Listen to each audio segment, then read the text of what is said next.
A homeless father sleeping in his car with his 6-year-old son received a letter that would either save their lives or destroy them forever. Because the Edwardian mansion he just inherited didn't just have secrets in the walls. It had a fortune worth $109 million buried in the attic, and powerful men would kill to keep it hidden. Before we dive into the story, make sure to smash subscribe because tomorrow we have an extra special story for you that will blow your mind. The parking lot behind the Rite Aid on Oak Boulevard wasn't supposed to be home. But for Jamal Whitaker and his 6-year-old son Kai, it had been exactly that for the past 3 months. The old Ford Taurus, rusted around the wheel wells and missing the driver's side mirror, sat in the far corner where the overhead lights had burned out years ago. That darkness was a blessing. It meant fewer questions, fewer stares, fewer people knocking on the window at 2 o'clock in the morning, telling them to move along. Jamal was 32, but looked older. His hands were rough from years of warehouse work. His eyes shadowed with exhaustion that no amount of sleep could cure. He'd once had dreams, trade school maybe, or a repair shop of his own. But life had other plans. A marriage that ended in violence. A landlord who changed the locks while he was at work. A system that moved too slow to catch people when they fell. Now he sat in the driver's seat, wrapped in a donated blanket, watching Kai sleep in the back. The little boy was curled up like a question mark, his worn, stuffed bear tucked under his chin. His son didn't complain, never asked why they couldn't go home. He just held his father's hand a little tighter and asked if tomorrow would be better. Jamal promised it would be. He promised every single night, even when he didn't believe it himself. The mornings were the hardest. Jamal would wake before dawn, slip out of the car, and walk 3 blocks to the gas station bathroom. He'd wash his face, brush his teeth, change into the cleanest clothes he had. Then he'd return to wake Kai gently, help him get dressed, and walk him to the elementary school 6 blocks away. Kai never told the other kids where he lived. Jamal had made him promise. It was their secret, their survival strategy. After drop-off, Jamal would head to the cafe on Pine Lane where he worked the breakfast and lunch shift. $6 an hour plus tips. On a good day, he'd walk away with $60. On a bad day, barely $30. It wasn't enough for a deposit on an apartment. Wasn't enough for much of anything except gas, food, and the laundromat once a week. The other staff were kind enough. They didn't ask too many questions when Jamal showed up with his backpack and a tired smile. Earl, the head cook, sometimes slipped him extra food at the end of shift, leftover pancakes, day-old muffins, a sandwich wrapped in foil. Jamal would thank him quietly and tuck the food into his bag for Kai. At night, after picking up his son from the after-school program he could barely afford, they'd drive to the library. Kai would do homework at one of the tables while Jamal searched job listings on the public computers. Anything that paid more, anything that could get them out of the car. But every application required an address. A phone number that didn't change. References from people who weren't ghosts. It was a Tuesday afternoon, unremarkable in every way, when everything changed. Jamal was wiping down tables during the slow period between lunch and dinner when Earl walked over holding a large manila envelope. "This came for you," Earl said, eyebrows raised. "Certified mail." "Had to sign for it." Jamal stared at the envelope. No one sent him mail. No one knew where he was. He'd stopped existing on paper months ago. His name was written across the front in elegant script. Jamal Elias Reed. His given name. The return address read Hargrove and Partners, Attorneys at Law, Briarwood, Maine. His hands trembled as he opened it. Inside was a formal letter on thick, expensive paper, the kind of paper that meant money or trouble, or both. "Dear Mr. Reed, it is our duty to inform you of the passing of your great-aunt, Beatrice Lavinia Whitaker, on the 15th of September. As per the terms of her last will and testament, you have been named the sole beneficiary of her estate, including the family residence located at 142 Elmwood Drive, Briarwood, Maine, and all assets contained therein. We understand this may come as a surprise as Miss Whitaker lived a very private life in her later years. However, Our records indicate you are her closest living relative. We request your presence at our offices at your earliest convenience to finalize the transfer of property and review the estate documents. Please contact us within 30 days to claim your inheritance. Sincerely, Marcus Hargrove, Esquire. Jamal read it 3 times, then a 4th. His heart pounded so hard he could hear it in his ears. Great Aunt Beatrice. He barely remembered the name. A woman in old photographs, stern-faced and distant, someone his mother had mentioned once or twice before she died. They'd never met, never spoken. Jamal didn't even know she'd still been alive. But now she was dead. And somehow, impossibly, she'd left Jamal a house. Earl leaned over his shoulder, squinting at the letter. Holy hell, man. You inherited something. I think so, Jamal whispered. I don't understand why. Does it matter why? Earl laughed. You've got a house. An actual house. Jamal's hands shook harder. In Maine? I don't even know where Briarwood is. Then you better find out. That night, Jamal sat in the car with Kai. The letter spread across the dashboard, his phone opened to a map. Briarwood was a tiny dot in northern Maine, population barely 3,000. A forgotten town tucked into the woods, hours from anywhere that mattered. The house sat on Elmwood Drive, a street that didn't even show up on the map. Kai leaned forward, his small fingers tracing the screen. Is that where we're going, Dad? Jamal swallowed hard. Maybe, buddy. I need to find out if it's real first. What if it is? Jamal looked at his son's hopeful eyes, the same eyes that had watched them lose everything, and he felt something crack open inside his chest. Hope. Dangerous. Terrifying hope. Then maybe we don't have to live in the car anymore. Kai smiled, the first real smile Jamal had seen in weeks. Can I have my own room? Jamal pulled him close, kissing the top of his head. Yeah, champ. You can have your own room. 2 days later, Jamal counted every dollar he had. $218.33.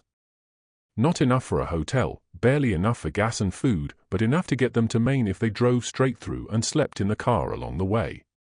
He told Earl he needed time off. Earl didn't ask questions, just hugged him and stuffed $200 into his hand. For gas, he said. And don't you dare argue with me. Jamal cried in the bathroom for 10 minutes before pulling himself together. They left before sunrise. Kai sat in the back seat, surrounded by everything they owned, 3 garbage bags of clothes, a box of books, the stuffed bear, and a folder containing every important document Jamal had managed to keep. Birth certificates, social security cards, the letter from the lawyer. The drive took 2 days. They stopped at rest areas to sleep, ate gas station sandwiches, and listened to the radio when it wasn't filled with static. Kai drew pictures on the back of old receipts while Jamal drove, his mind racing with possibilities and fears. What if the house was worthless? What if it was falling apart? What if this was some kind of mistake? But what if it wasn't? Briarwood appeared just after noon on the second day, emerging from the autumn fog like something out of a storybook. The town was small, quaint, and looked like it hadn't changed since 1950. Main Street had a post office, a general store, a cafe, and a hardware shop with faded paint. Mountains rose on all sides, their peaks dusted with early snow. Jamal pulled into the parking lot of Hargrove and Partners. A small brick building tucked between the post office and a shuttered antique shop. His stomach churned with nerves. Stay here for a minute. Okay, he told Kai. I'll be right back. The law office smelled like old paper and furniture polish. A receptionist, an older woman with silver hair and sharp eyes, looked up from her desk. Can I help you? I'm Jamal Reed. I have an appointment with Mr. Hargrove. The woman's expression shifted, something between surprise and pity. Oh, yes, just a moment. She disappeared into a back room, leaving Jamal standing alone in the waiting area. Framed photographs lined the walls, old pictures of Briarwood, faded images of grand houses and horse-drawn carriages. One photograph caught his attention, a massive Edwardian mansion, 3 stories tall with a wraparound porch and a turret that rose like a crown. The caption beneath read, Whittaker Estate, circa 1900. His last name. His family. Mr. Reed. Jamal turned to see a man in his 60s, tall and thin with wire-rimmed glasses. Marcus Hargrove extended his hand. "Thank you for coming," he said, though his tone suggested he hadn't actually expected him to show up. "Please come into my office." The office was cramped, filled with filing cabinets and stacks of legal documents. Hargrove sat behind his desk and folded his hands. "I'll be direct," he said. "Your great-aunt Beatrice passed away 3 months ago. She had no children, no siblings, and very few living relatives. Our firm managed her estate for over 40 years, and in all that time, she never once mentioned you." Jamal's throat tightened. "Then why did she leave me the house?" "Because your family, the last of the Whittaker line, as far as we can determine. Beatrice was very particular about keeping the estate within the bloodline, even if that bloodline had become distant." He slid a folder across the desk. Inside were property deeds, tax documents, and a handwritten will dated 6 months before Beatrice's death. "The house has been in your family for over a century," Hargrove continued. "Built by your great-great-grandfather, a railroad tycoon. It's been mostly empty for the last 30 years. Beatrice lived alone, rarely left the property, and refused all offers to sell. The town has opinions about the place."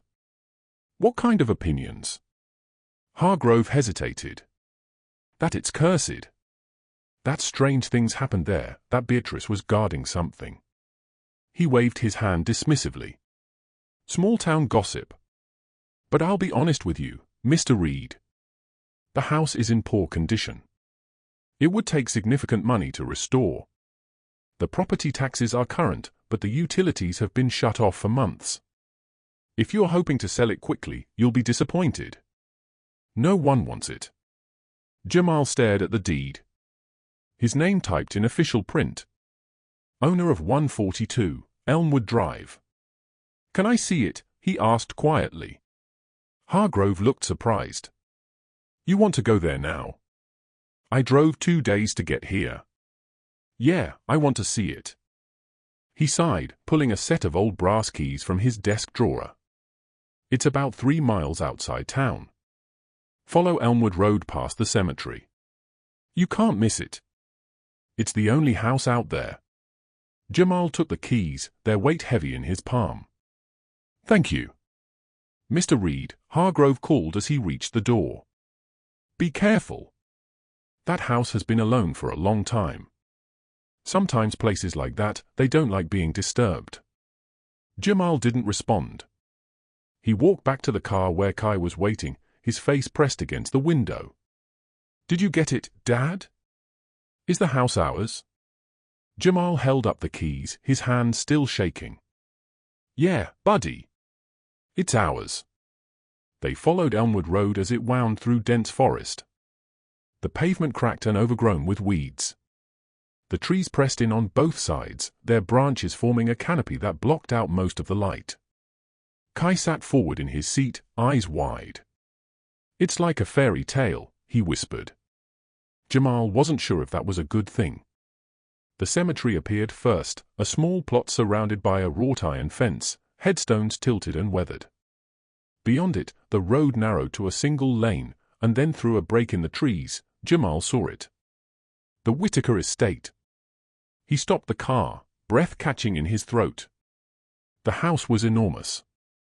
3 stories of Edwardian architecture painted a faded sage green with white trim that had mostly peeled away. A wraparound porch sagged in places, and several windows on the upper floors were cracked or missing entirely. The turret rose from the left side, its pointed roof piercing the overcast sky. Overgrown gardens choked the front yard, weeds climbing the porch steps and wrapping around the columns. But even in its decay, the house was magnificent, haunting, impossible. "Dad," Kai breathed. "It's a castle." Jamal drove slowly up the long gravel driveway, his heart pounding. He parked in front of the porch steps and turned off the engine. For a long moment, neither of them moved. Then Kai opened his door. "Come on, Dad. Let's go see our house." Jamal followed his son up the steps, each board creaking under their weight.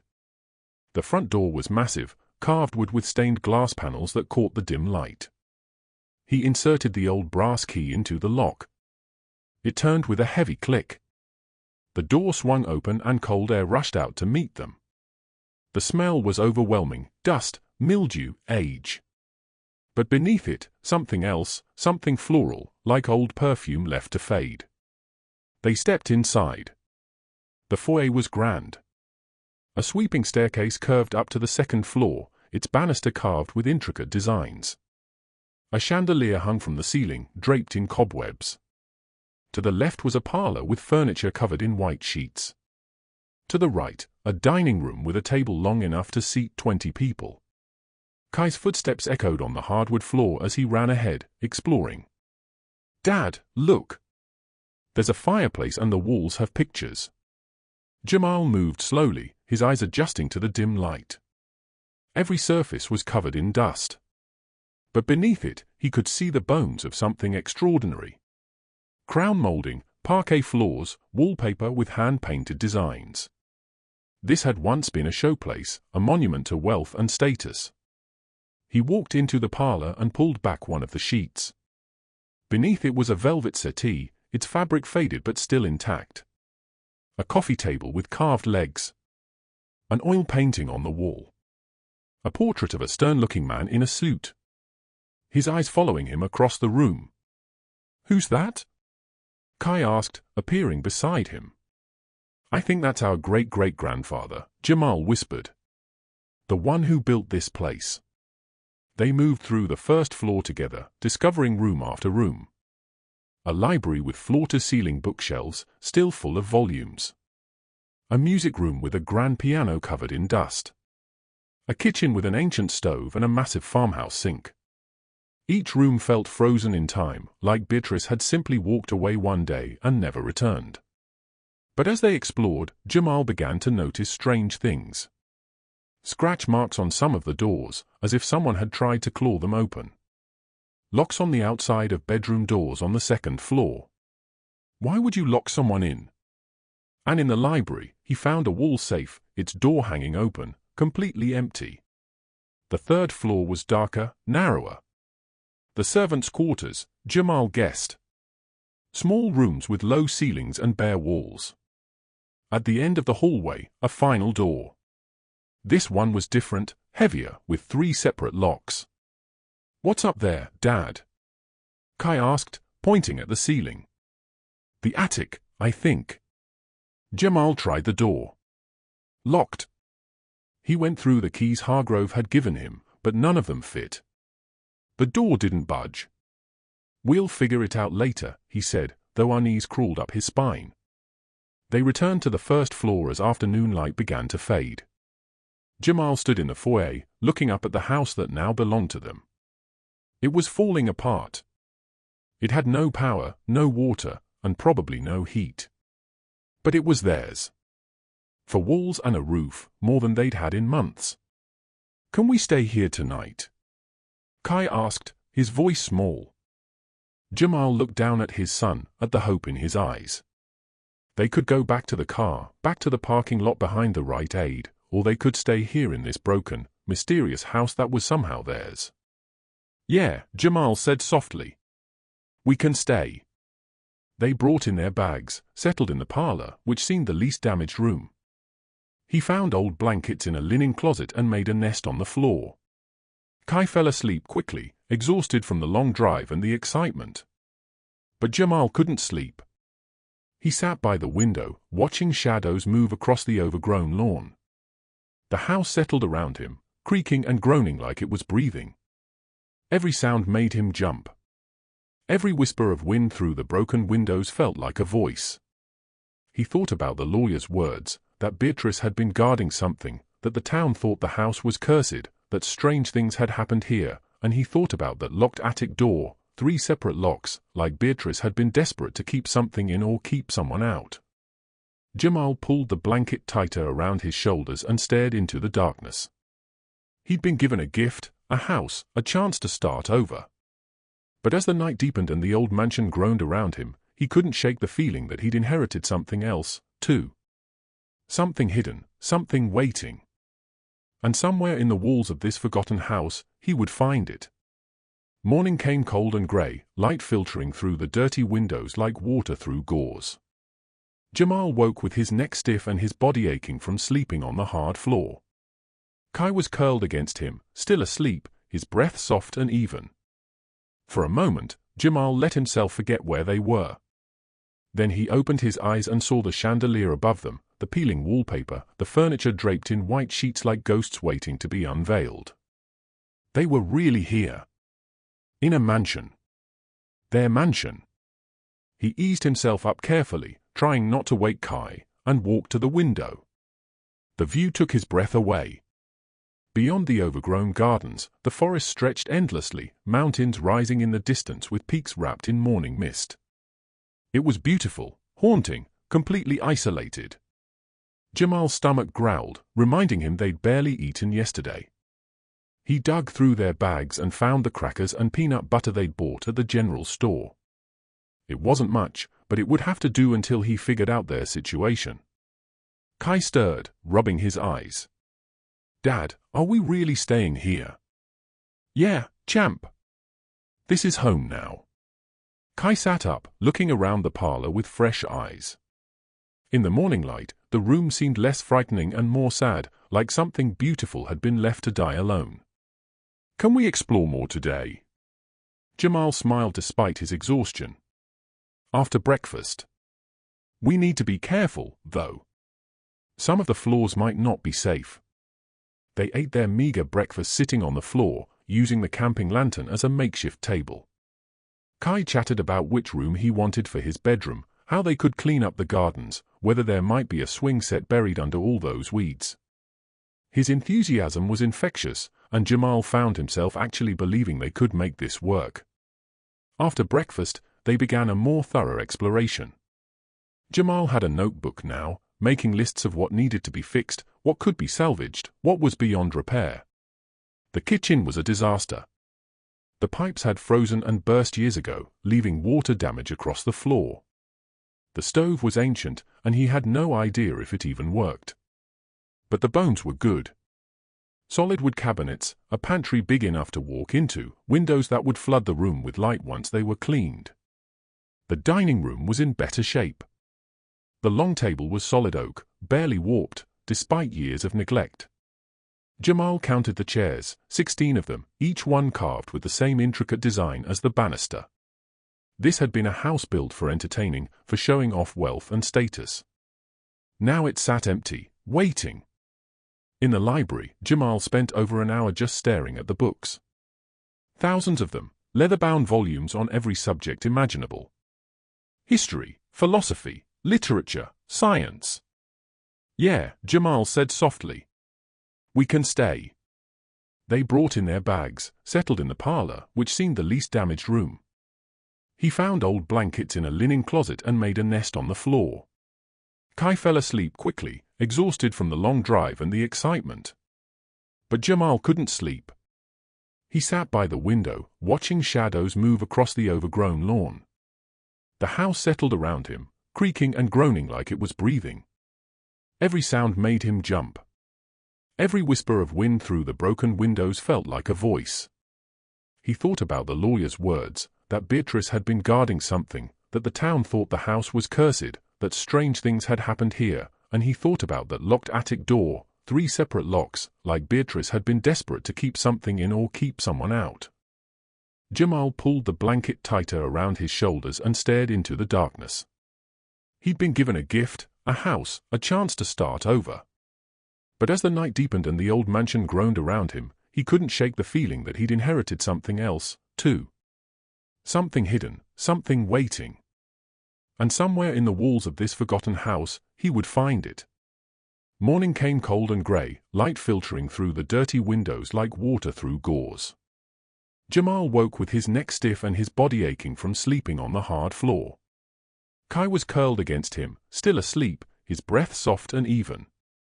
For a moment, Jamal let himself forget where they were. Then he opened his eyes and saw the chandelier above them, the peeling wallpaper, the furniture draped in white sheets like ghosts waiting to be unveiled. They were really here. In a mansion. Their mansion. He eased himself up carefully, trying not to wake Kai, and walked to the window. The view took his breath away. Beyond the overgrown gardens, the forest stretched endlessly, mountains rising in the distance with peaks wrapped in morning mist. It was beautiful, haunting, completely isolated. Jamal's stomach growled, reminding him they'd barely eaten yesterday. He dug through their bags and found the crackers and peanut butter they'd bought at the general store. It wasn't much, but it would have to do until he figured out their situation. Kai stirred, rubbing his eyes. "Dad, are we really staying here?" "Yeah, champ. This is home now." Kai sat up, looking around the parlor with fresh eyes. In the morning light, the room seemed less frightening and more sad, like something beautiful had been left to die alone. "Can we explore more today?" Jamal smiled despite his exhaustion. "After breakfast. We need to be careful, though. Some of the floors might not be safe." They ate their meager breakfast sitting on the floor, using the camping lantern as a makeshift table. Kai chatted about which room he wanted for his bedroom, how they could clean up the gardens, whether there might be a swing set buried under all those weeds. His enthusiasm was infectious, and Jamal found himself actually believing they could make this work. After breakfast, they began a more thorough exploration. Jamal had a notebook now, making lists of what needed to be fixed, what could be salvaged, what was beyond repair. The kitchen was a disaster. The pipes had frozen and burst years ago, leaving water damage across the floor. The stove was ancient, and he had no idea if it even worked. But the bones were good. Solid wood cabinets, a pantry big enough to walk into, windows that would flood the room with light once they were cleaned. The dining room was in better shape. The long table was solid oak, barely warped, despite years of neglect. Jamal counted the chairs, 16 of them, each one carved with the same intricate design as the banister. This had been a house built for entertaining, for showing off wealth and status. Now it sat empty, waiting. In the library, Jamal spent over an hour just staring at the books. Thousands of them, leather-bound volumes on every subject imaginable. History, philosophy, literature, science. Some were in languages he didn't recognize. He pulled one down carefully. The collected works of Shakespeare, published in 1892. The pages were yellowed but intact. This could be worth money, he murmured to himself, but it was behind the books on the bottom shelf that he found the first real clue, a leather journal wedged so far back he almost missed it. He pulled it out, dust cascading to the floor. The cover was embossed with gold letters, Beatrice Lavinia Whitaker, 1972. Jamal's hands trembled as he opened it. The handwriting was small, precise. The entries dated January 5, 1972.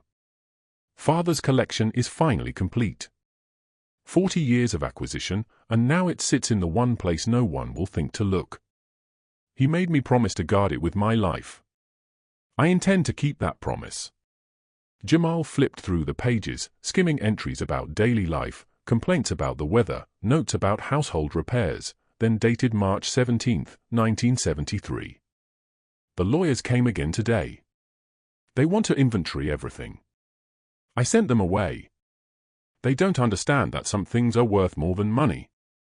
Some things, once revealed, can never be hidden again. The collection must remain secret. It's the only way to keep it safe from those who would exploit it. Kai appeared at his elbow. "What's that, Dad?" "A diary," Jamal said softly. "From the woman who used to live here." "What does it say?" Jamal closed the journal carefully. That she was hiding something. Something important. He continued reading that night after Kai fell asleep, working his way through years of entries by lantern light. Beatrice's handwriting grew shakier as the years progressed, her entries more paranoid. She wrote about people watching the house, about phone calls in the middle of the night, about men in suits asking questions about her father's business dealings. And then, dated November 2nd, 1989, I've reinforced the attic door. 3 locks now. No one gets up there without all 3 keys. I've hidden them separately throughout the house. Places only a Whittaker would think to look. If someone from the family ever comes, if they're clever enough and determined enough, they'll find them, and then they'll understand why I did what I did. Jamal sat back, his heart racing. 3 keys hidden throughout the house, and he'd already been given 1 set by the lawyer, but those hadn't worked on the attic door, which meant Beatrice had changed the locks and hidden new keys before she died. He looked around the library. Really looked this time. Places only a Whittaker would think to look. What did that mean? Over the next 3 days, Jamal searched while Kai played or helped clean the rooms they'd claimed as theirs. They'd settled into a routine of sorts. Jamal would wake at dawn, use the hand pump he discovered in the backyard to collect water, and do his best to make them comfortable in a house with no modern amenities. He'd bought a camping stove at the hardware store in town using the last of Earl's money, and they cooked simple meals in the parlor. The townspeople kept their distance. When Jamal went into town for supplies, conversations would stop as he entered stores. People would stare, whisper, then turn away. Only one person approached him directly. An elderly man named Elias, who'd apparently known Beatrice. She was a good woman, he said, stopping Jamal outside the post office. Scared, but good. Whatever she was protecting in that house, she believed it was worth dying alone for. I hope you're ready for what you might find. What do you think she was protecting? Jamal asked. Elias shook his head. Some say money. Some say documents that could bring down powerful families. Some say it's just the ravings of a paranoid old woman. But I saw her eyes the last time I visited, about 5 years before she died. Those weren't the eyes of someone crazy. Those were the eyes of someone carrying a terrible weight. That conversation haunted Jamal as he continued his search. He looked behind every painting, felt along every bookshelf for hidden compartments, examined every piece of furniture for secret drawers. The house was vast, and the task felt impossible. It was Kai who found the first key. They were in the music room on the 4th day, and Kai had been drawn to the grand piano. He'd been begging to touch it, and Jamal finally relented, helping him lift the heavy lid that covered the keys. Beneath it, the keys were yellowed ivory, some cracked with age. Kai pressed one key, then another. No sound. The strings had probably snapped decades ago, but as he played his silent song, his fingers hit something that clicked. A small panel beneath the keys popped open. "Dad!" Kai shouted. "Look!" Jamal rushed over. Inside the hidden compartment was a brass key on a silk ribbon, and attached to it was a small tag with one word written in Beatrice's handwriting, attic. Jamal's hands shook as he lifted it out. One of 3 keys. He'd found one. "You did it, champ," he whispered, hugging Kai tight. "You found it. Does this mean we can go upstairs?" Kai asked, eyes bright with excitement. "Not yet. We need to find the other 2 keys first." But the discovery energized him. If Kai had found one by accident, there had to be a pattern, something that connected the hiding places. He went back to Beatrice's journal, reading more carefully this time. Places only a Whittaker would think to look. The piano had belonged to Jamal's great-grandmother, according to a label inside. Family heirlooms, things that had been passed down through generations. That was the connection. Jamal made a new list of everything in the house that seemed old enough to be original, things that would have belonged to his ancestors, the portrait of his great-great-grandfather in the parlor, a writing desk in the master bedroom, a jewelry box on the vanity, a grandfather clock in the hallway. He started with the portrait. He'd noticed something odd about it before. The frame was deeper than necessary, almost like a shadow box. He carefully lifted the painting off the wall and turned it around. The backing was loose, held in place by small nails that had worked their way free over time. He pried it open with a butter knife. Behind the canvas, taped to the wooden backing, was another brass key, identical to the first, with a tag that read, "Attic, 2 down, 1 to go." Jamal's excitement built as he moved through the house, examining each heirloom with new eyes. But days passed, and he found nothing. He checked the writing desk, dismantled the jewelry box, examined every inch of the grandfather clock. Nothing. He was beginning to despair when he remembered the locked wardrobe in the master bedroom, the one Kai had noticed. If everything else had yielded secrets, why not that? But it was locked, and none of the keys he had would open it. He could break it open, but something stopped him. This house had been sealed for a reason. Protected. Breaking things felt wrong, like desecrating something sacred. He stood in front of the wardrobe for a long time, studying it. The wood was dark walnut, the carvings elaborate, roses and thorns intertwined along the edges.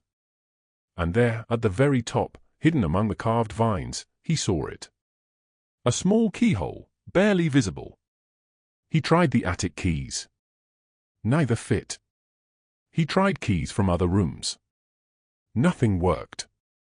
Then he remembered Beatrice's journal. She'd been wearing it around her neck when they found her body. According to Hargrove, her mother's locket, he'd said, the only jewelry she never took off. Jamal had seen that locket in the photographs at the lawyer's office. An oval shape on a long chain. But where was it now? He called Hargrove the next day from the pay phone in town. The locket Beatrice was wearing when she died. What happened to it? It should have been with her personal effects, Hargrove said. Let me check the files. Ah, yes. It was placed in the wall safe in the library along with her other valuables. The safe is empty, Jamal said. Silence on the other end of the line. That's impossible. I personally placed several items there after her death, including the locket. No one else has been in that house. Jamal slumped against the wall, frustrated. He'd come so far, found all 3 keys, made it to the attic, and now he was stopped by something as simple as a combination lock. He sat there in the darkness for a long time, thinking Beatrice had left clues for everything else. Clues that only a Whittaker would understand. So, there had to be a clue for this, too. He pulled out Beatrice's journal and flipped through it by flashlight, looking for anything that might be a hint. But the entries were filled with daily minutiae, paranoid ramblings, nothing that seemed like a code. Then he remembered the locket. He opened it again, studying the photograph of Beatrice and her father. Something was written on the back of the photo, so small he'd missed it before. He held it close to the flashlight. A date, the 3rd of March, 1932. Below that, another, the 17th of July, 1908, and a third, the 25th of December, 1889. 3 dates, 3 numbers for the combination lock. Jamal's heart raced as he approached the safe again. The first dial, 03, March 3rd.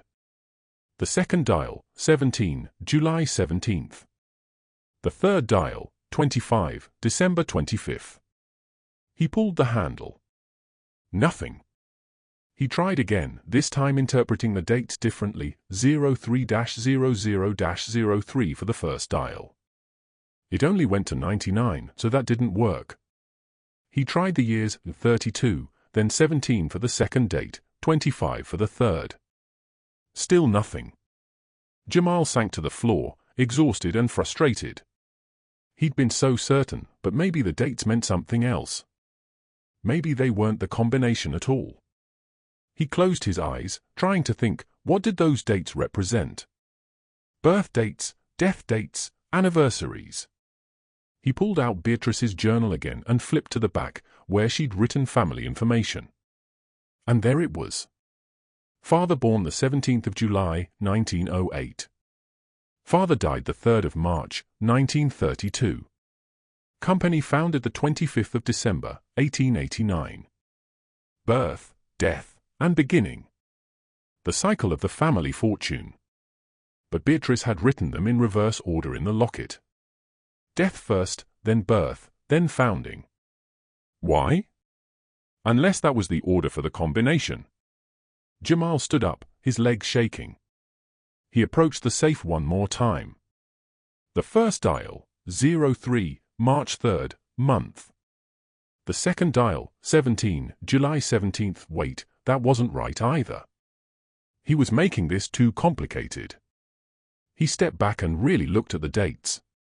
Then it hit him. The days, just the days, 3, 17, 25. He turned the first dial to 03. The second to 17. The third to 25. He pulled the handle, and with a deep grinding sound that seemed to shake the entire house, the safe door began to open. Jamal stumbled backward as the door swung outward on silent, perfectly maintained hinges. Cold air rushed out, and with it a smell like old paper and metal and time itself. He stood frozen for a moment, afraid to look inside, afraid that after everything it would be empty, that Beatrice's secrets would turn out to be nothing but an old woman's delusions. Then he raised his flashlight and stepped forward. What happens next will turn this night upside down. Reveal a truth nobody expected and remind us why sometimes the quietest voices carry the most power. Stay tuned to see what happens next. If you're enjoying the story, please like, share, and subscribe for more. The beam of light hit stacks of leather boxes first, at least 50 of them, lined up with military precision on custom-built shelves.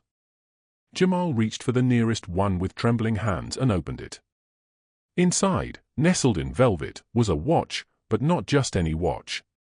The face was intricate with multiple dials and complications. The case made of gold so pure it seemed to glow in the flashlight beam.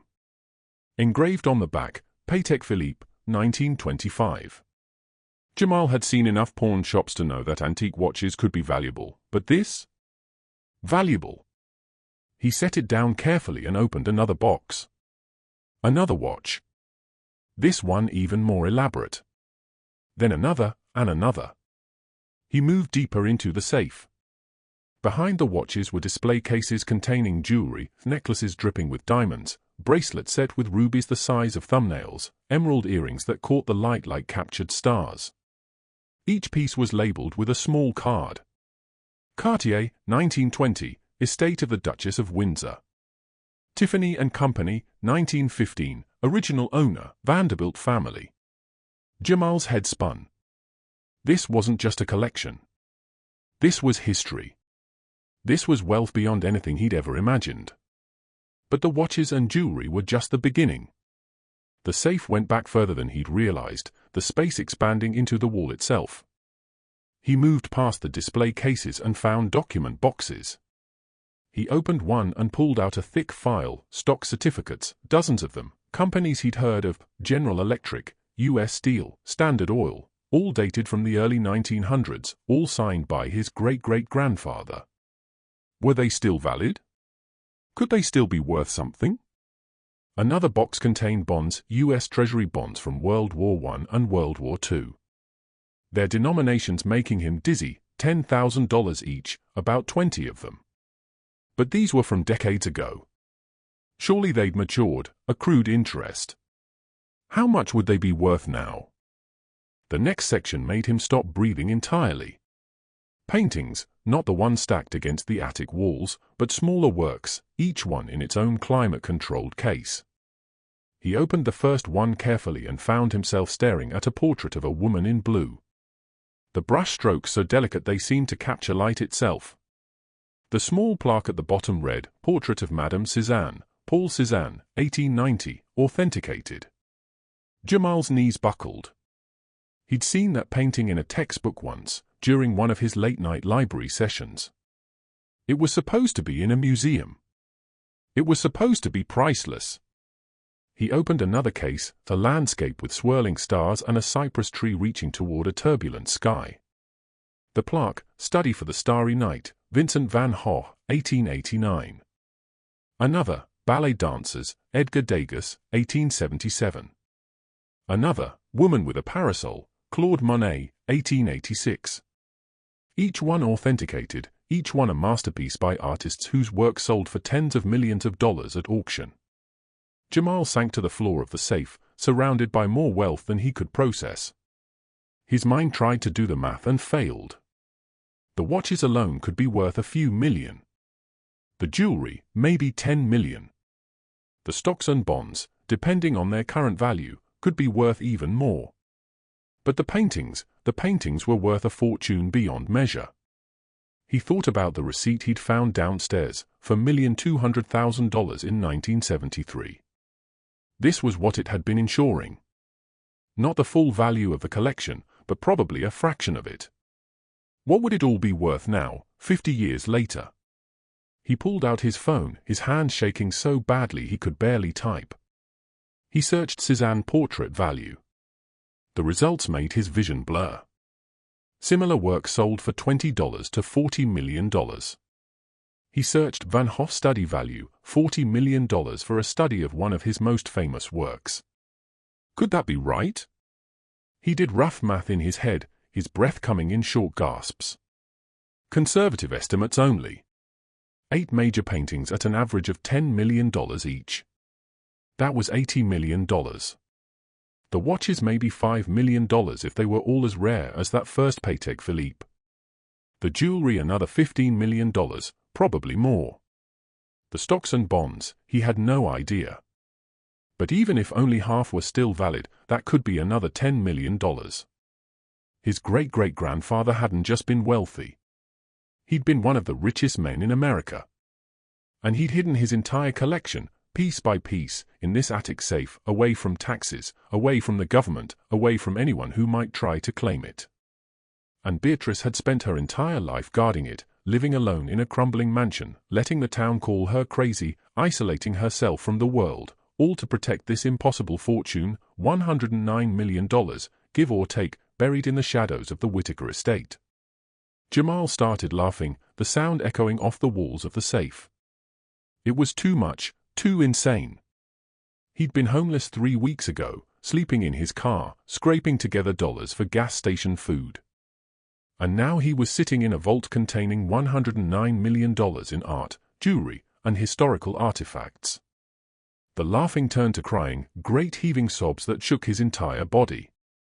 He cried for the years of struggle, for the nights Kai had gone to bed hungry, for the shame of being invisible, for every time someone had looked through him like he didn't exist. He cried for Beatrice, who died alone protecting this secret. He cried for the weight of what he'd just inherited, not just wealth, but responsibility. Because Jamal understood something in that moment that terrified him. This fortune would change everything. It would bring attention, scrutiny, danger. People would come for it. People with lawyers and guns, and the kind of power that crushed people like him without thought. He thought about what the man outside the post office had said. Whatever she's protecting in that house, she believed it was worth dying alone for. I hope you're ready for what you might find. Jamal looked around the safe at the treasures that had cost Beatrice her entire life. Was it worth it? Was any amount of money worth living in fear, dying alone, never trusting anyone? He thought about Kai asleep downstairs in a sleeping bag on the floor of a mansion they could now afford to restore 1,000 times over. He thought about the life this money could give them. Not just a home, but security, education, opportunity, a future. But he also thought about the target it would paint on their backs. Jamal wiped his eyes and stood up. He walked back through the safe slowly, taking in every detail. He needed to document everything, photograph it, figure out the best way to handle this. He couldn't just announce to the world that he'd found $109 million in hidden artwork and valuables. That would bring chaos. He needed help. A lawyer, an appraiser, someone he could trust. But who could he trust with something like this? As he reached the entrance to the safe, he noticed something he'd missed before, a letter placed carefully on a small shelf just inside the door, as if Beatrice had left it there deliberately for whoever opened the safe. Jamal picked it up. The envelope was sealed, his name written across the front in Beatrice's shaky handwriting. To whoever finds this, to family. He opened it carefully and pulled out several pages of yellowed stationery. My dear unknown relative, the letter began. If you're reading this, then I'm gone. And you've been clever enough to find what I've spent my life protecting. For that, I'm grateful and terrified in equal measure. Grateful because the collection deserves a guardian who cares enough to search for it. Terrified because I know what will happen when the world learns of its existence. My father built this collection over 40 years, from 1889 to 1929. He acquired each piece legally, paid fair prices, and loved them as a father loves his children. But when the stock market crashed and the Depression began, the government started looking for wealthy men to blame. They wanted to seize assets to redistribute wealth. My father knew they'd come for his collection eventually. So he hid it, moved it piece by piece into this house, into this safe he had custom built into the walls. He catalogued everything, insured what he could, and made me promise to protect it until it was safe to reveal. But that day never came. He died in 1932, and I've guarded his legacy ever since. I want you to know that everything in this safe is yours by right. You are family. Whittaker blood runs through your veins, and that means something. This collection belongs to you now, to do with as you see fit. But I must warn you, there are others who believe they have a claim to this fortune. The Langford family, in particular. My father had a business partner in the early days, Harlan Langford. They had a falling out in 1927 over the direction of their railroad company. Langford claimed my father owed him half of everything. The courts disagreed, but the Langford family never accepted that ruling. They've been watching this house for decades, waiting for a chance to claim what they believe is theirs. If you reveal this collection, they will come for you. Jamal read the letter 3 times, his hand shaking harder with each pass. The Langford family. He'd never heard of them, but if they had the kind of resources Beatrice described, they'd learn about his inheritance soon enough. The lawyer knew, the town knew. It was only a matter of time. He folded the letter carefully and tucked it into his pocket. Then he took one last look around the safe at the fortune that was now his and the burden that came with it. He had to be smart about this, strategic. He couldn't just announce his discovery. He needed to document everything, establish clear ownership, and protect Kai above all else. This money could give them everything, but only if they survived long enough to claim it. Jamal stepped out of the safe and closed the heavy door, spinning the combination lock to seal it again. Tomorrow, he would start making calls, finding experts he could trust. Tonight he would go downstairs and hold his son and try to process the impossible reality that their lives had just changed forever. He descended the narrow attic stairs and locked the door behind him, pocketing all 3 keys. As he walked down to the 2nd floor, he heard it again, that sound from the first night. Footsteps, but this time they were outside on the gravel driveway. Jamal moved to a window and peered out carefully. A black car was parked at the end of the drive, its headlights off. As he watched, a man in a dark suit got out and stood there, looking up at the house.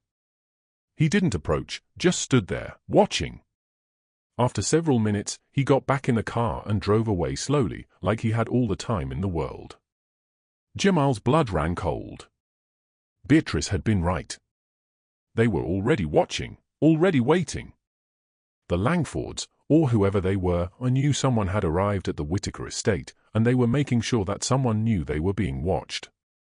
Jamal backed away from the window, his heart pounding.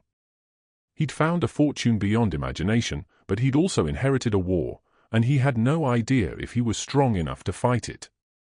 Jamal didn't sleep that night. He lay on the floor of the parlor with Kai curled against him, staring at the ceiling and listening to every sound. The house creaked and settled. Wind rattled the windows. And twice more he heard the crunch of tires on gravel.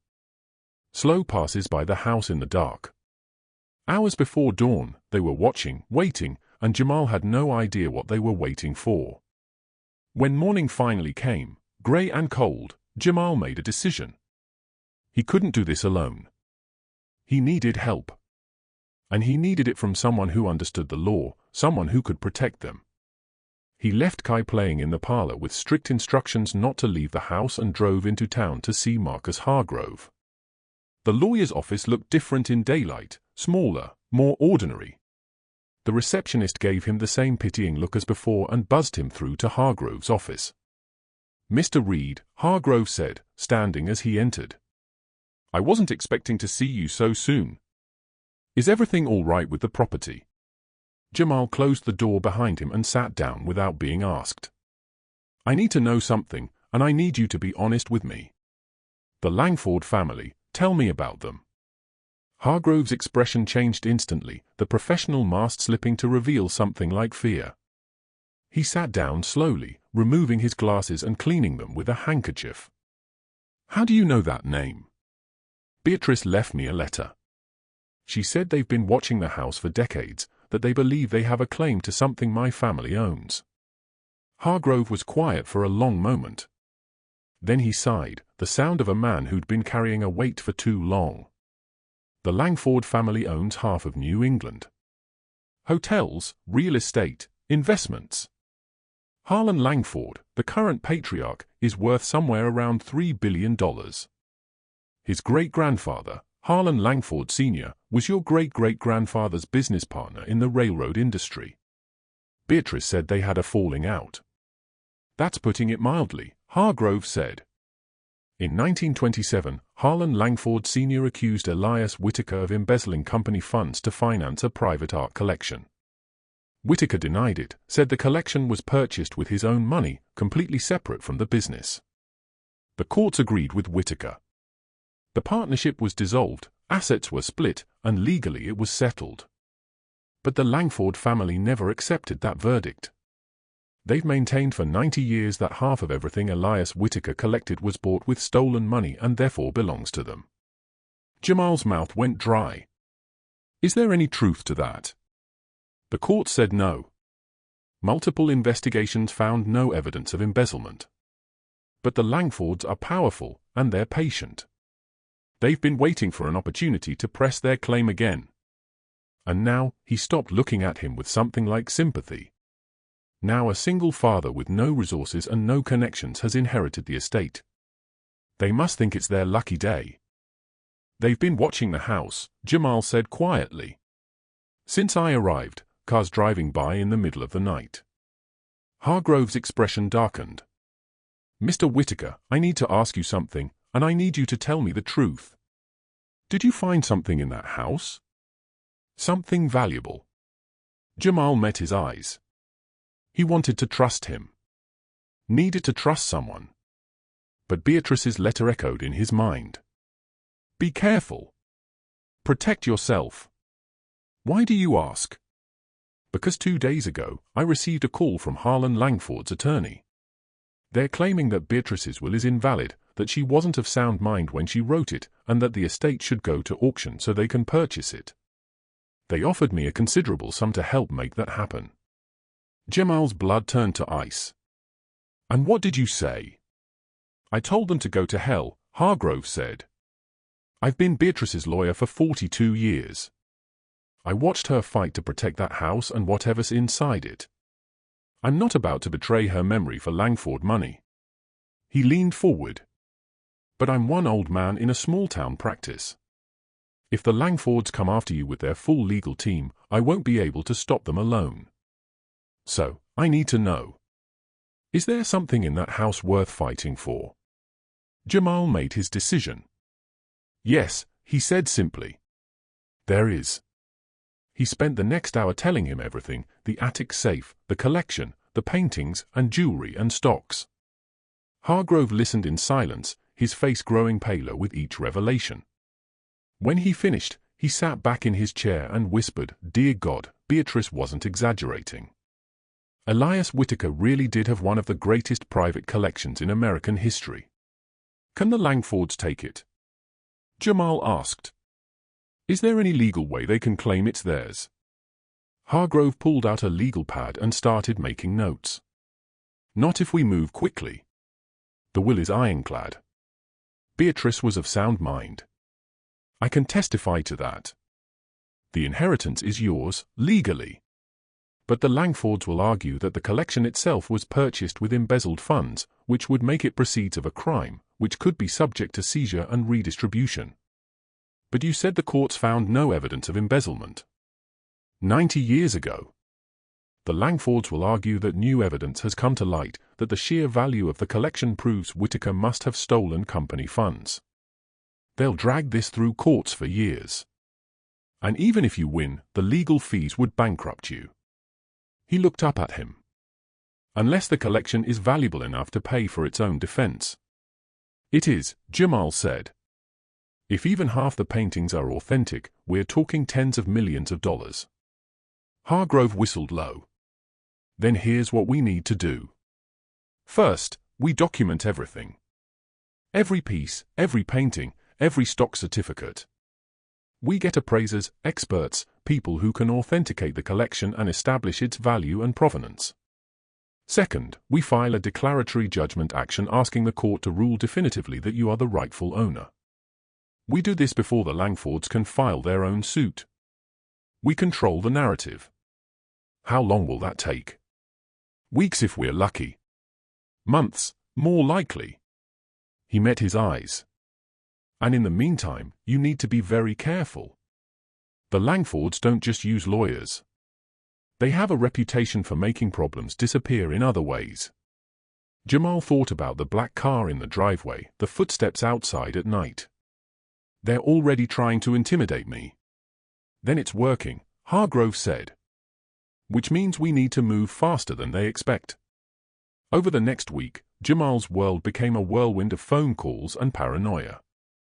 Hargrove brought in experts from Boston and New York, people who could be trusted to be discreet. They came in the evening after dark and spent hours in the attic documenting the collection. An art historian from Harvard nearly wept when he saw the Cézanne. A watch expert said the Patek Philippe collection alone was worth over $20 million. But even as they worked to establish his ownership, the pressure from the Langfords increased. It started with a letter delivered by a courier in a black suit. The letter was polite but clear.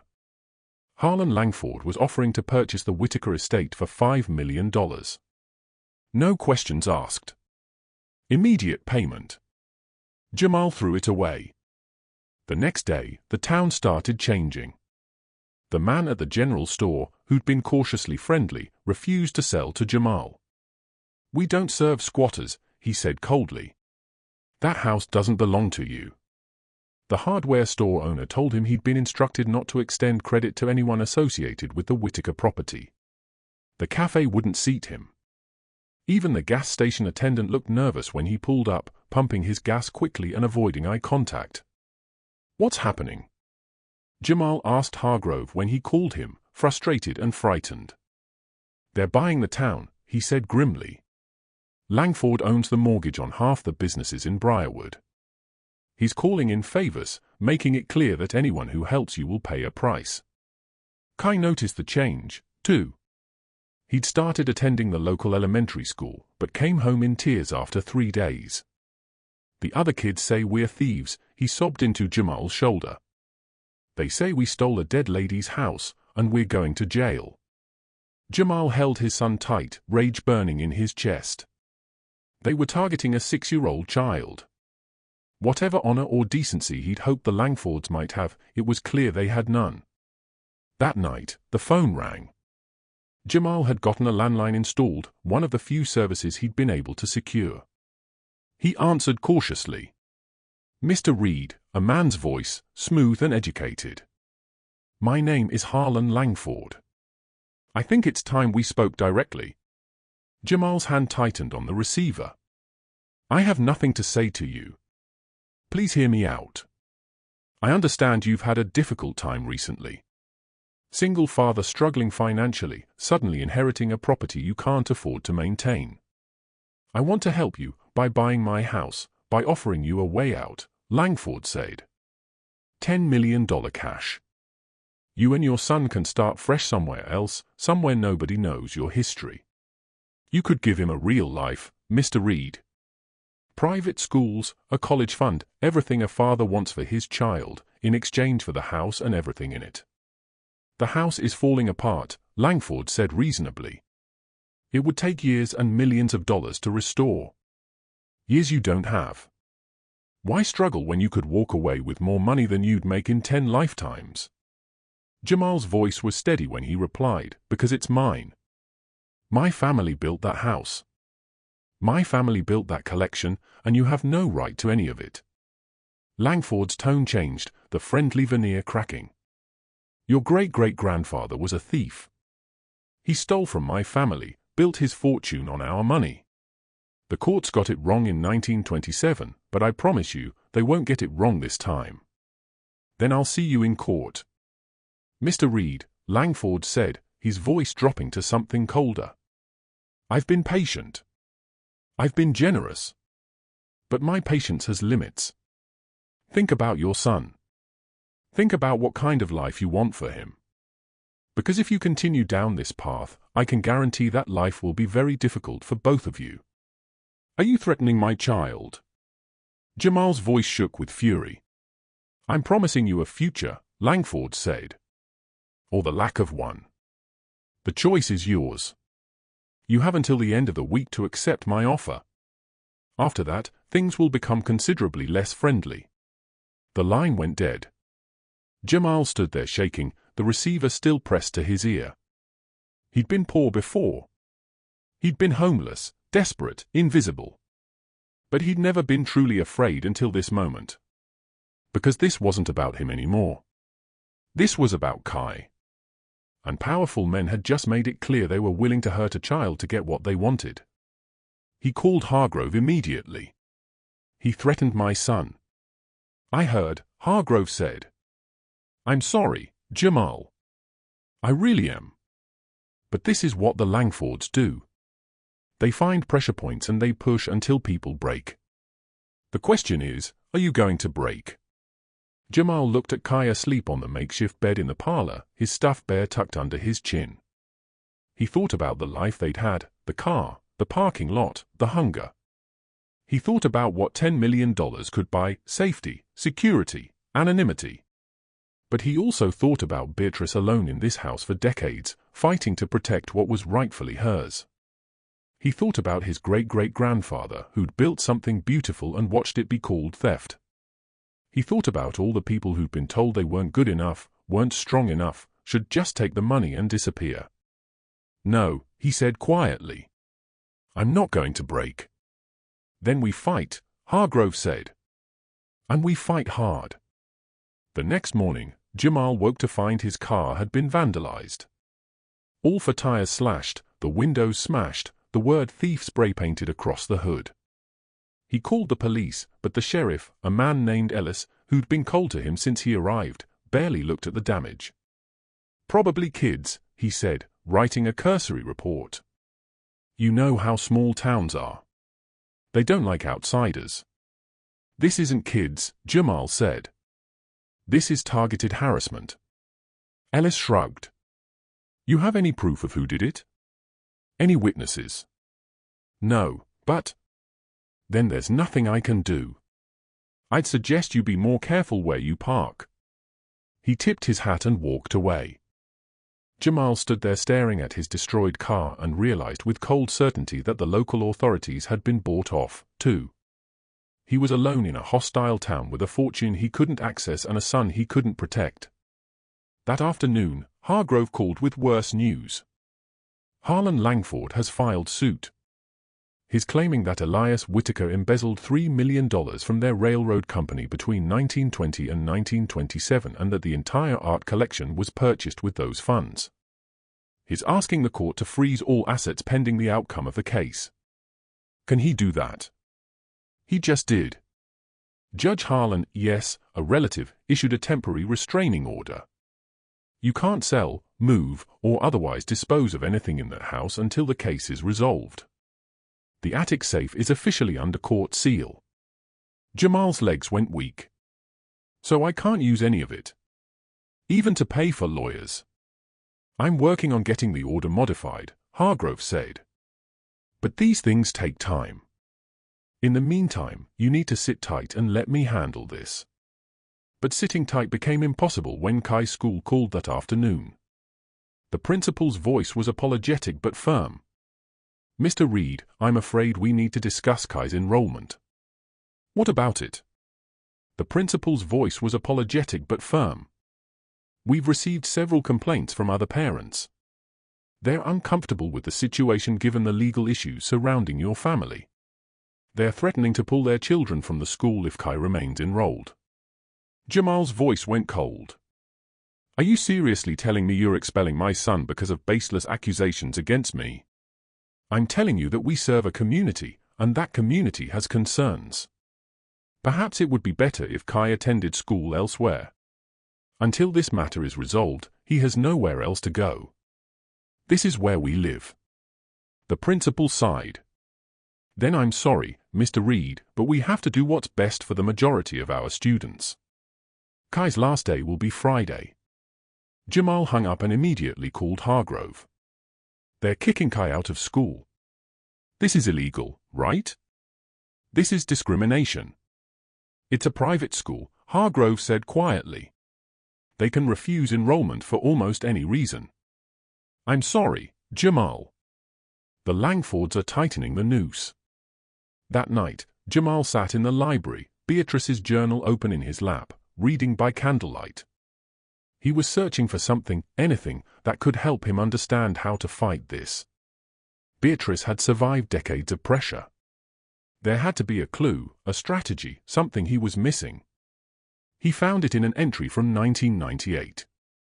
They tried to buy me out again today. Offered $2 million.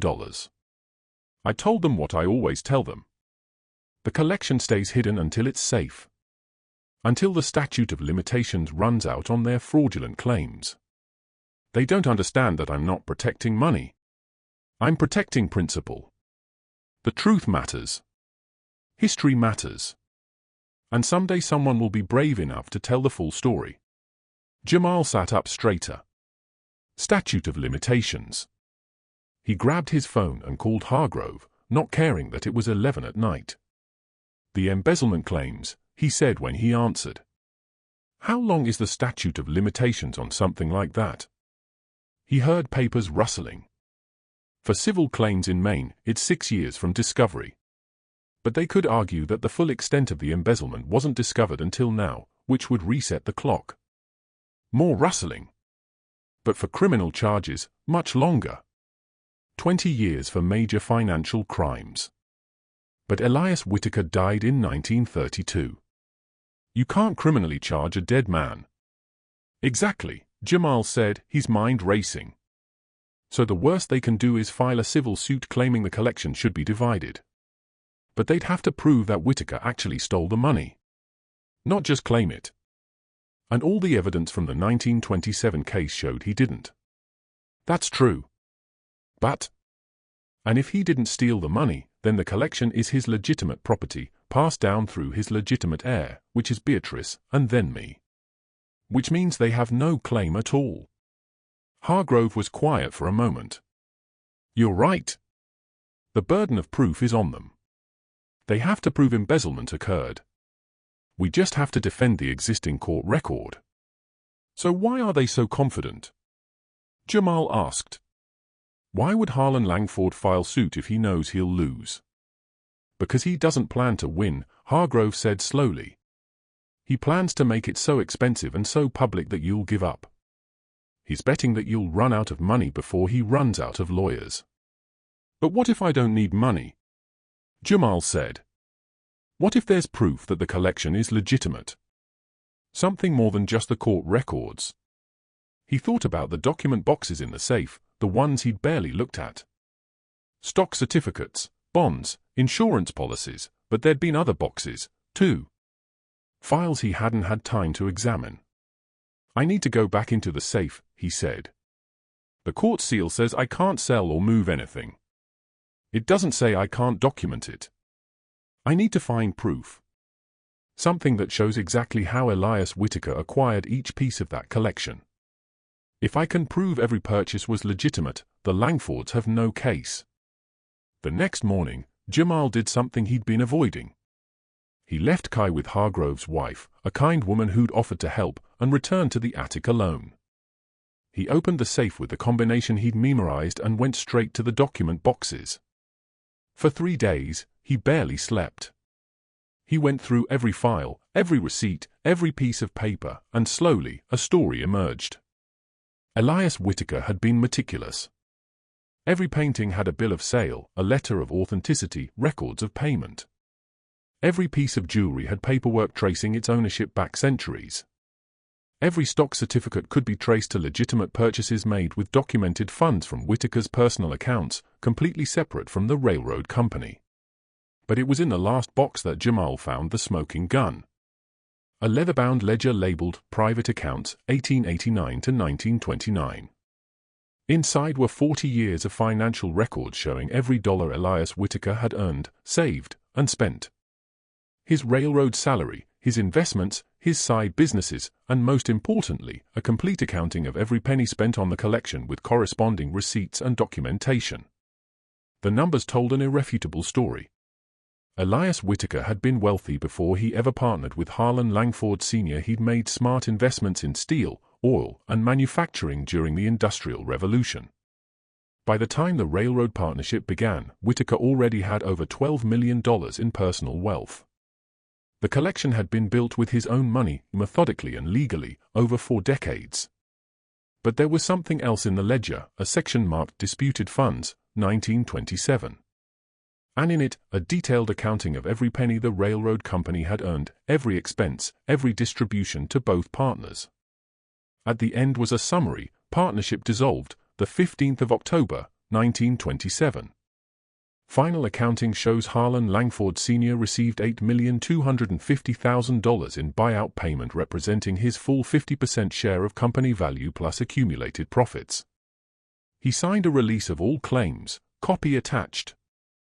Jamal turned the page with shaking hands. There it was, a legal document signed by Harlan Langford Sr., dated the 15th of October, 1927, stating that he had received full and fair compensation for his share of the railroad company and released Elias Whitaker from any and all claims, past, present, and future. Harlan Langford Sr. had signed away his family's right to claim anything from the Whitaker estate 97 years ago. Jamal's hand shook as he photographed every page of the ledger, every receipt, every document. This was it. This was the proof that would end the Langford family's claims once and for all. He closed the safe and ran downstairs, calling Hargrove as he went. "I found it.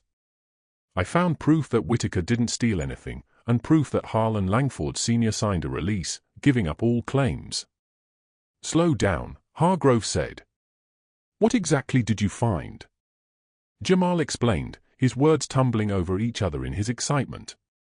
When he finished, Hargrove was quiet for a long moment. "Jamal," he said finally, "this changes everything. If those documents are authentic, and I have no reason to believe they're not, then the Langford family has been perpetrating a fraud for nearly a century. They've known all along that they had no legitimate claim. So, we can stop them. We can destroy them. This isn't just a civil matter anymore. They filed a lawsuit based on claims they knew were false. That's fraud on the court. Harlan Langford could face criminal charges." Jamal felt a surge of something he hadn't felt in weeks. Hope.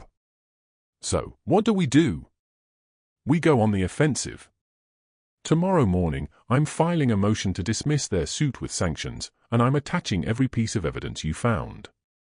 By the end of the week, the Langfords will be the ones answering questions in court." That night, Jamal allowed himself to believe they might actually win. He picked up Kai from Hargrove's house and took him back to the mansion. They ate dinner in the library, surrounded by books and the ghosts of the past. And for the first time since arriving in Briarwood, Jamal felt like they might have a future. But at midnight, he woke to the sound of breaking glass. He sat up, heart pounding, and heard footsteps on the first floor. Heavy boots, multiple people. He grabbed Kai and pressed his hand over his son's mouth, listening. Voices, low and urgent. "Find the safe. Langford wants the ledger." They'd come to steal the evidence. But more than that, they'd come to erase the proof of their family's lies. Jamal's mind raced. He couldn't let them find the attic. Couldn't let them take the documents that would save him. He grabbed his phone and texted Hargrove, "Break-in. Call police." Then he took Kai's hand and whispered, "We have to hide right now." Don't make a sound. They moved as quietly as they could to the second floor, then to the third. Jamal's plan was to hide in one of the servants' rooms, somewhere the intruders wouldn't think to look. But as they reached the third-floor hallway, he heard footsteps below them. Climbing the main staircase, they were trapped between the attic door and the men searching the house. Jamal made a split-second decision.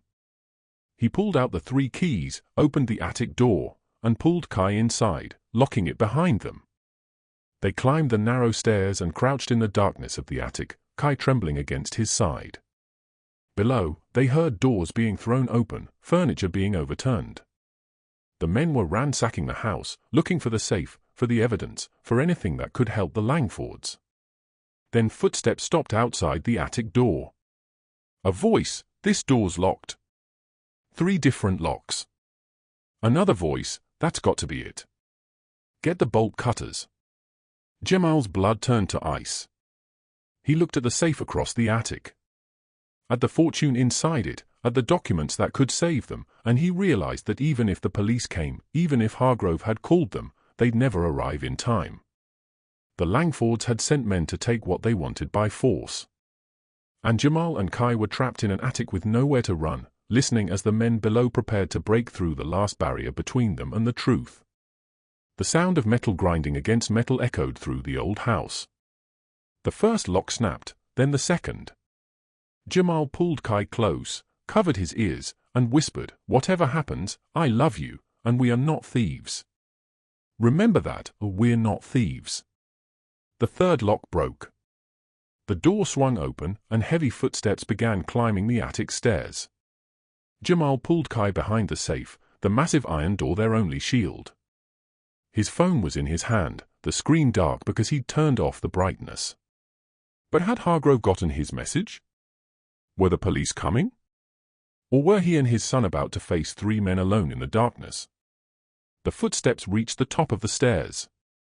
A flashlight beam cut through the blackness, sweeping across the attic.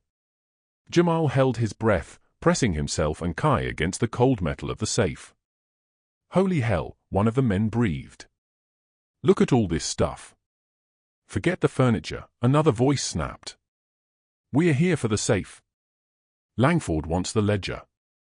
The flashlight beam found the safe, and Jamal heard footsteps approaching. He realized with a jolt of terror that they were on the wrong side. The men were between them and the only exit. There was nowhere to run. "It's locked," the first man said. "We need the combination. Then we'll blow it open. Langford gave us everything we need." Jamal's mind raced. If they opened the safe, they'd find him and Kai immediately. But if he revealed himself now, at least he could control the situation, or try to. He made his decision. He stood up slowly, pulling Kai with him, and turned on his phone's flashlight. 3 men in dark clothes spun toward him, their faces hidden behind ski masks. One of them held a crowbar. Another had what looked like a small explosive device. "Get away from that safe," Jamal said, his voice steadier than he felt. "I've called the police. They're on their way." The man with the crowbar laughed. "Man, the sheriff is in Harlan Langford's pocket. You think he's coming to help you? He's probably sitting at home right now, waiting for us to finish the job." "Then I called the state police," Jamal said. "And the FBI. Breaking into a house to steal a historical collection is a federal crime." That made them hesitate. The man in the middle, who seemed to be the leader, tilted his head. "Langford said you'd be difficult, but he also said you're broke, desperate, and alone. So, here's what's going to happen. You're going to give us that combination. We're going to take what we came for, and you're going to forget this ever happened. In exchange, Langford will drop the lawsuit and leave you alone." "No," Jamal said simply. "Man, you don't have a choice." "There's always a choice," Jamal said. "And I choose to fight." The leader sighed. "Then I guess we do this the hard way. Boys, grab him." 2 of the men moved forward. Jamal pushed Kai behind him, raising the only weapon he had, his phone, with its camera pointed at them. One more step, and I start recording. Your faces, your voices, everything. And it uploads automatically to the cloud. So even if you take my phone, the evidence will already be out there. It was a bluff. His phone wasn't set up that way. But they didn't know that.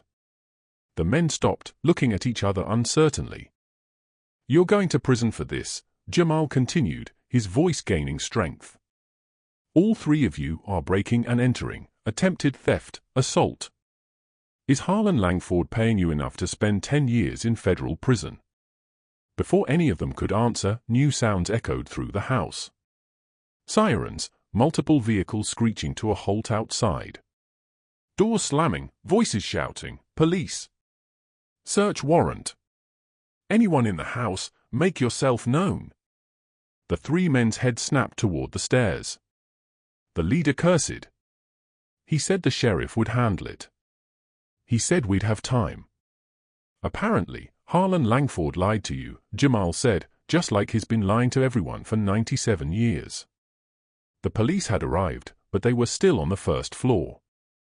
The men had seconds to decide, run or fight. Jamal saw the leader's hand move toward his pocket and his blood ran cold. Was he armed? But before he could draw whatever he was reaching for, a voice boomed from the bottom of the attic stairs. State police! Drop any weapons and put your hands on your heads. Now! The man's hand froze. Then slowly, all three men raised their hands. Heavy footsteps thundered up the narrow stairs, and suddenly the attic was flooded with police officers, their weapons drawn. They swarmed the three intruders, forcing them to the ground, handcuffing them with efficient, practiced movements. A state trooper approached Jamal, his flashlight lowered. Sir, are you all right? Is the child hurt? Jamal shook his head, unable to speak. Kai clung to his leg, trembling. The trooper spoke into his radio. Victims are safe. 3 suspects in custody. Send up the crime scene team. Another figure appeared at the top of the stairs, breathing hard. Marcus Hargrove, still in his pajamas with a coat thrown over them. Jamal, thank God. When you texted, I called everyone. State police, FBI, even the Maine Attorney General's office. I told them armed intruders were breaking into a historical property to steal federally significant artifacts. The lead state trooper, a woman with steel-gray hair and sharp eyes, turned to Jamal. I'm Captain Elena Torres. Mr. Hargrove has been filling us in on the situation. Is it true you have documentation that proves the Langford family's lawsuit is fraudulent? Jamal nodded, finding his voice. It's in the safe. The original ledger from my great-great-grandfather showing that every piece of the collection was purchased legitimately, and a signed release from Harlan Langford Sr., giving up all claims to anything in this estate. Captain Torres' eyebrows rose. And these men were attempting to steal that evidence. They said Harlan Langford sent them. One of the masked men on the floor shouted, "That's a lie. He can't prove." "Shut up," the leader hissed at him. Captain Torres smiled grimly. Funny thing about small towns. People talk. We've had our eye on Harlan Langford for years. Captain Torres turned to one of her officers. Read them their rights. I want statements from all three, and someone call the U.S. Attorney. I think they're going to be very interested in this. Over the next 2 hours, the mansion transformed into a crime scene. Evidence technicians photographed everything. Jamal gave his statement 3 times to 3 different agencies. Hargrove sat with Kai in the parlor, keeping him calm and distracted while the investigation continued. When they finally opened the safe officially, with proper documentation and witnesses, even the hardened police officers stopped to stare. Captain Torres stood before the rows of paintings and jewelry, shaking her head slowly. I've been in law enforcement for 30 years, she said quietly. I've never seen anything like this. Do you have any idea what this collection is worth? Tens of millions, Jamal said.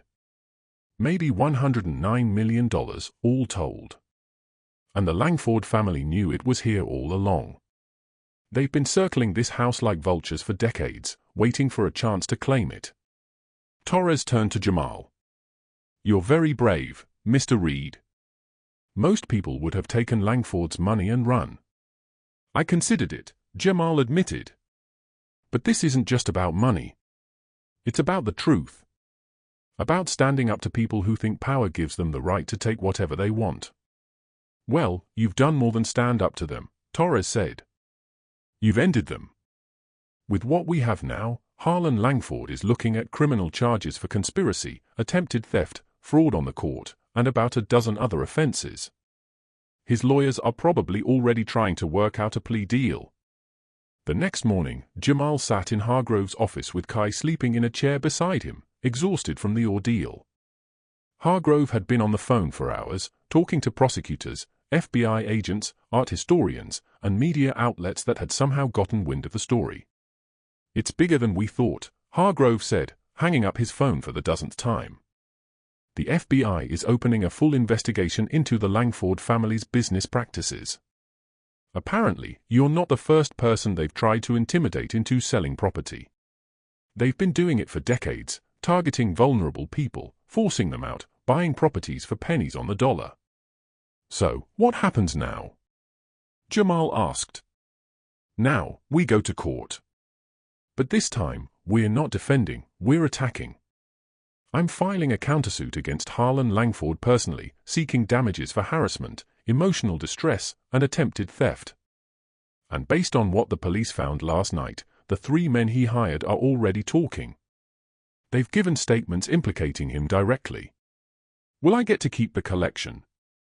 Hargrove smiled. "Jamal, there's no question anymore. The evidence you found proves beyond any doubt that Elias Whitaker acquired every piece legally. The signed release from Harlan Langford Sr. eliminates any possible claim from his descendants. The mansion, the collection, everything, it's yours, free and clear." Jamal felt tears prick his eyes. "I can't believe it's over." "It's not over yet," Hargrove said gently. "Now comes the hard part. You need to decide what to do with $109 million. The number hit him like a physical blow. $109 million. The final appraisal had come in that morning, even accounting for the costs of authentication, restoration, and legal fees. The collection was worth that much, a life-changing fortune hidden in the shadows of the Whitaker estate. Jamal looked down at Kai, still sleeping peacefully, his son who'd been kicked out of school, called a thief, forced to watch his father struggle against impossible odds. What kind of life could he give him now? "I need time to think," Jamal said finally. Over the next 6 weeks, Jamal's life became a whirlwind of activity. The legal case against Harlan Langford moved quickly, aided by the overwhelming evidence against him. His 3 hired men pleaded guilty and testified against him. Financial records showed that Langford had paid the local sheriff, several business owners, and even the school principal to make Jamal's life difficult. The conspiracy ran deeper than anyone had imagined. Harlan Langford, facing years in federal prison and the complete destruction of his reputation, agreed to a settlement. He would plead guilty to reduced charges, serve 3 years in minimum security, pay Jamal $5 million in damages, and most importantly, sign a document acknowledging that the Whitaker family's collection had been acquired legally, and that the Langford family had no claim to any of it, now or ever. The story hit the national news. "Single black dad defends $109 million inheritance against billionaire," read the headline in the New York Times. People magazine did a feature story. Jamal appeared on morning talk shows, though he hated every minute of the attention. But with the publicity came opportunity. Museums contacted him offering to display pieces from the collection. Christie's and Sotheby's both reached out, suggesting that if he wanted to sell any items, they could arrange auctions that would set records. Financial advisors, wealth managers, and investment firms bombarded him with offers to help manage his newfound fortune. Jamal listened to all of them, and then he made his decision. 3 months after that terrifying night in the attic, Jamal stood on the front steps of the Whitaker estate. The house looked different now. The roof had been repaired. The windows replaced. The porch rebuilt. The gardens had been cleared and replanted. The mansion that had been a crumbling monument to the past was becoming something new. A bridge to the future. Behind him, workers were putting the finishing touches on a new sign. The Whitaker Legacy Foundation, a home for those who need one. Kai, now 7, stood beside his father, holding his hand. He wore a new shirt, new sneakers. His hair was freshly cut. He looked like a different child from the one who'd arrived in Briarwood 6 months ago. But his eyes held the same gentle strength. "Are you sure about this, Dad?" Kai asked. Jamal knelt down to his son's level. "We could. But you know what I learned, champ? Having a home isn't just about having a place to live. It's about feeling safe, feeling like you belong. And there are a lot of people out there who don't have that. People like we used to be." The mansion would become a residential facility for homeless families. 20 rooms had been converted into apartments. Each one furnished, warm, and welcoming. Families could stay for up to a year while they got back on their feet. No rent, no questions, just support and time to heal. The collection would fund it all. Jamal had decided to sell some of the pieces, not all, but enough to establish an endowment that would run the foundation forever. The rest would stay in the mansion, displayed in rooms converted into galleries, a reminder of the family that had built this wealth and the woman who'd chosen to share it. The Cézanne had sold at auction for $25 million, the Van Hoff study for $35 million, the Patek Philippe watch collection for $30 million. In total, Jamal had sold about a third of the collection, netting just over $70 million after taxes and fees. Half of that, $35 million, went into the foundation's endowment. Invested conservatively, it would generate around $1.4 million a year, enough to run the homeless shelter, maintain the mansion, and fund additional programs for job training, education, and support services. Another $17.5 million went into a trust for Kai, untouchable until he turned 25. Jamal wanted his son to have security, but also to understand the value of work, of struggle, of building something with your own hands. The remaining $17.5 million was Jamal's to live on. $17.5 million, more money than he could spend in 10 lifetimes. He'd bought a small, comfortable house in town, nothing fancy, just a real home with a yard and a porch swing.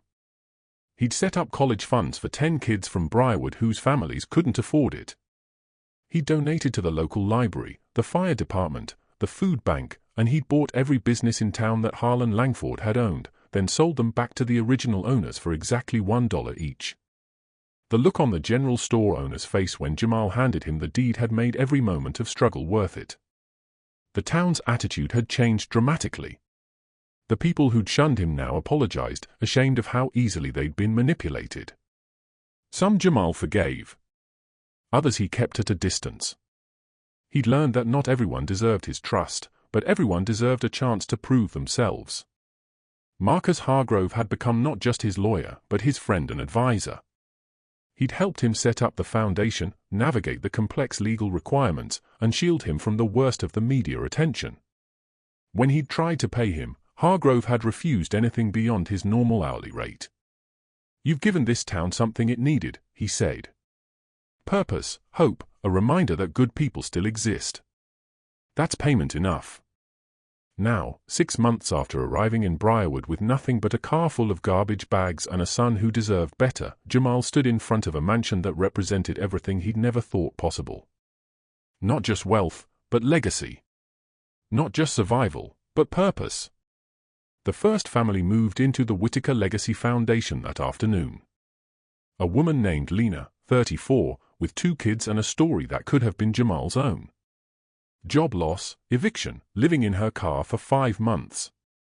She stood in the foyer of the mansion, tears streaming down her face, unable to believe she was being given a real apartment, real furniture, real hope. Why? Lena kept asking. Why would you do this for strangers? Jamal took her hands, remembering another parking lot. Another desperate night. Another moment when the future seemed impossible. Because I know what it's like to be invisible. To feel like you don't matter. To wonder if tomorrow will ever be better. And I want you to know that you do matter. You and your kids. You deserve safety and time and a chance to rebuild. So take it, use it, and when you're back on your feet, maybe you'll help someone else who needs it. Lena hugged him, sobbing into his shoulder. And Jamal felt something he hadn't felt since the day he'd opened that safe. Not excitement or fear or triumph, just peace. Deep, quiet peace that comes from knowing you've done exactly what you were meant to do. Over the following months, the foundation filled with families, single fathers mostly, but also mothers who'd lost everything, elderly people who'd fallen through the cracks, young couples starting over. Each one arrived broken and left whole. The mansion that had been a tomb became a sanctuary. Jamal hired staff, social workers, job counselors, child care providers. He partnered with local businesses to create job training programs.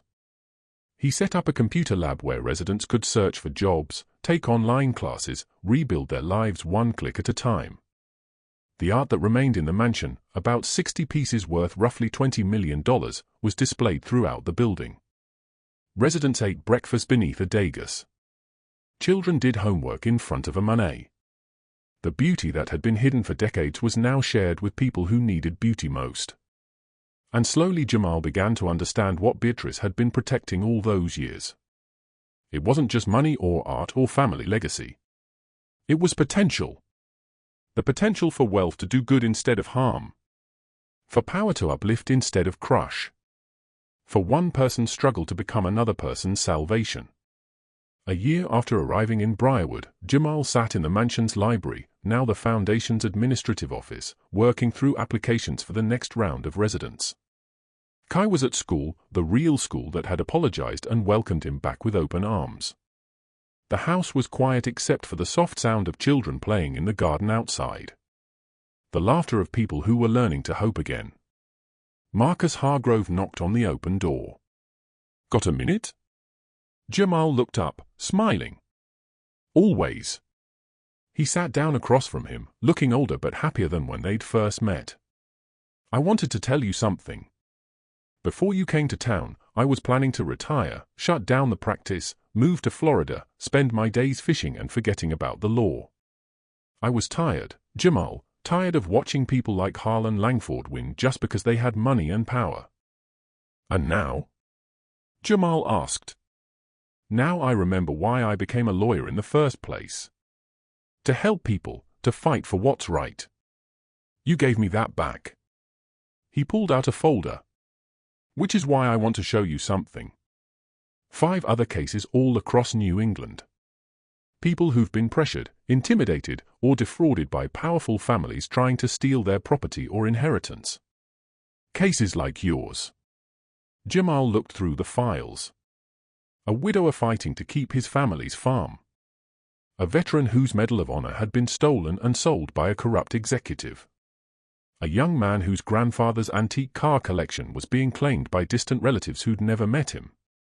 Stories of theft. Not the kind committed by desperate people, but the kind committed by the wealthy and entitled who believed everything should be theirs. "How much would it cost?" Jamal asked. "Maybe $5 million total, split between 5 cases. But it would send a message that predators like Langford can't operate in the shadows anymore, that there are people willing to fight back." Jamal didn't hesitate. "Do it. All 5 cases.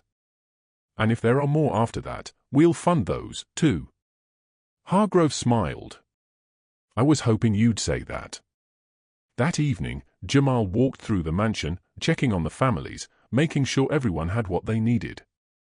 In the converted dining room, now a communal kitchen, 3 fathers were cooking dinner together, sharing recipes and stories. In the parlor, children were doing homework with volunteer tutors. In the music room, someone was actually playing the restored grand piano. A resident who'd once been a music teacher before he'd lost everything. The house wasn't quiet anymore. It was alive with voices, laughter, the sound of life being rebuilt one day at a time. Beatrice would have loved it, Jamal thought. This was what she'd been protecting. Not just objects, but the power those objects represented. The power to change lives. Kai ran up to him, breathless from playing outside. "Dad, can Jordan come over after school tomorrow?" His dad said it's okay. Jamal smiled. 6 months ago, Kai had been too ashamed to invite anyone over. Now he spoke about his home with pride, not because it was a mansion, but because it was filled with people who understood struggle and chose kindness. "Anyway, of course he can, champ." That night, after Kai was asleep in their small house in town, Jamal sat on the porch with a cup of tea and looked up at the stars. He thought about the journey that had brought him here, the parking lot, the letter, the mansion, the safe, the threats, the terror of that night in the attic. He thought about Harlan Langford serving his time in federal prison, his empire crumbling, his name forever associated with greed and cruelty. He didn't take pleasure in his downfall, but he didn't regret it either. Langford had made his choices. He'd made his. And he thought about all the families sleeping peacefully in the Whitaker estate tonight. People who would wake up tomorrow with hope instead of despair, with possibility instead of fear. Jamal had been given $109 million. But he'd gained something worth far more. Purpose. The knowledge that his suffering hadn't been meaningless. That the hardest period of his life had prepared him for this moment to be exactly the person these families needed. He wasn't just a single black dad who got lucky anymore. He was a guardian of legacy, a builder of hope, a reminder that sometimes the people who've lost everything are the ones who understand best what really matters. The parking lot behind the Rite Aid seemed like another lifetime now, a distant memory of a desperate man who'd forgotten how to dream. But Jamal realized something sitting there under the stars. He'd never really been homeless. Home wasn't a place. It was a feeling. And even in that parking lot, even at rock bottom, he'd had Kai. He'd had love. He'd had determination. The mansion hadn't saved him. He'd saved himself. The money had just given him the tools to save others, too. 2 years after opening the Whitaker Legacy Foundation, Jamal stood in front of a crowd of 500 people gathered on the estate's front lawn. It was the foundation's anniversary celebration, and former residents had returned from across the country to share their stories. Lena, the first resident, now owned her own catering business and had hired 3 other former residents to work with her. A man named Ellis had gone back to school and become a social worker, now employed by the foundation itself. A young father named Theo had written a book about his experience, donating all proceeds to homeless shelters across New England. Story after story of transformation, of second chances that became first beginnings, of people who'd been invisible becoming vital, valued, seen. Jamal's speech was short because he'd never been comfortable with attention. He simply said, 2 years ago, I was one of you, homeless, afraid, convinced that my son and I didn't matter to anyone. But we did matter. We all matter. Every single person here, every person who's come through these doors, every person still living in their car or on the street, we all matter. And this foundation exists to prove it. One family at a time. The applause was deafening. Kai, now 8 and growing into a remarkable young man, stood beside his father with pride radiating from every pore. He understood now what his dad had built. Not just a shelter, but a movement. After the celebration, after the last guest had left and the sun had set, Jamal walked through the empty mansion. One final time, he climbed the stairs to the 3rd floor, unlocked the attic door with the 3 keys he still carried, and stepped into the space where everything had changed. The safe was empty now. Its contents either sold or displayed. But somehow the space didn't feel empty. It felt complete.